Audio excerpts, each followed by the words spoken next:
ભરૂચમાં મહિલાઓને આત્મનિર્ભરતા તરફ પ્રોત્સાહિત કરવા માટે મહિલા સ્વરોજગાર તથા રોજગાર મેળાનું આયોજન કરવામાં આવ્યું હતું। આ કાર્યક્રમ ભરૂચ જિલ્લા મહિલા અને બાળ વિકાસ કચેરી તેમજ જિલ્લા રોજગાર કચેરીના સંયુક્ત ઉપક્રમે યોજાયો હતો, જેમાં મોટી સંખ્યામાં મહિલાઓએ ઉત્સાહપૂર્વક ભાગ લીધો હતો। કાર્યક્રમનો મુખ્ય હેતુ મહિલાઓને આર્થિક રીતે સશક્ત બનાવવાનો, તેમને સ્વરોજગાર તરફ પ્રેરિત કરવાનો તેમજ વિવિધ ક્ષેત્રોમાં ઉપલબ્ધ રોજગાર તકો વિશે માર્ગદર્શન આપવાનો રહ્યો હતો।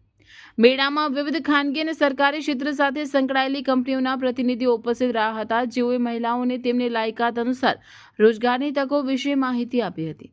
આ પ્રસંગે દહેજ પ્રતિબંધિત સ્વરક્ષણ અધિકારી પ્રિતેશ વસાવા, જિલ્લા મહિલા અને બાળ વિકાસ અધિકારી કાશ્મીરા સાવંત તથા જન વિકાસ સંસ્થાના જૈનુલુદ્દીન સૈયદ સહિતના અગ્રણીઓ હાજર રહ્યા હતા। મહેમાનો દ્વારા મહિલાઓને સ્વરોજગાર માટે જરૂરી માર્ગદર્શન આપવામાં આવ્યું હતું, તેમજ વિવિધ સરકારી યોજનાઓ, સહાય અને તાલીમ કાર્યક્રમોની વિગતવાર માહિતી આપવામાં આવી હતી।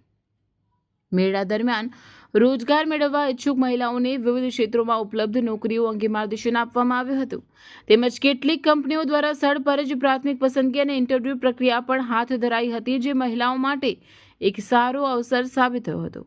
આ કાર્યક્રમને મહિલાઓમાંથી ઉત્સાહજનક પ્રતિસાદ મળ્યો હતો અને ભવિષ્યમાં આવી પહેલો વધુ પ્રમાણમાં યોજાય તેવો આશાવાદ વ્યક્ત કરવામાં આવ્યો હતો। મહિલા બાળ વિકાસ વિભાગ અને મહિલા આર્થિક વિકાસ નિગમ પ્રેરિત જિલ્લા મહિલા બાળ અધિકારીની કચેરી અને જિલ્લા રોજગાર કચેરીના સંયુક્ત ઉપક્રમે મહિલા સ્વરોજગાર મેળાનું રોટરી કપ ખાતે આયોજન કરવામાં આવેલ।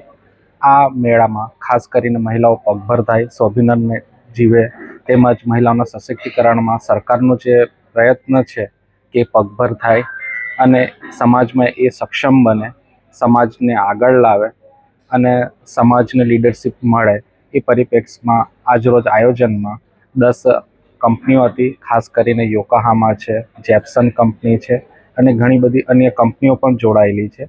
આ કંપનીઓ દ્વારા 624 વેકેન્સીઓનું આયોજન કરવામાં આવ્યું છે અને ખૂબ મોટી સંખ્યામાં ઉપસ્થિત બહેનો આ વેકેન્સીઓ માટે અપ્લાય પણ કરવાના છે।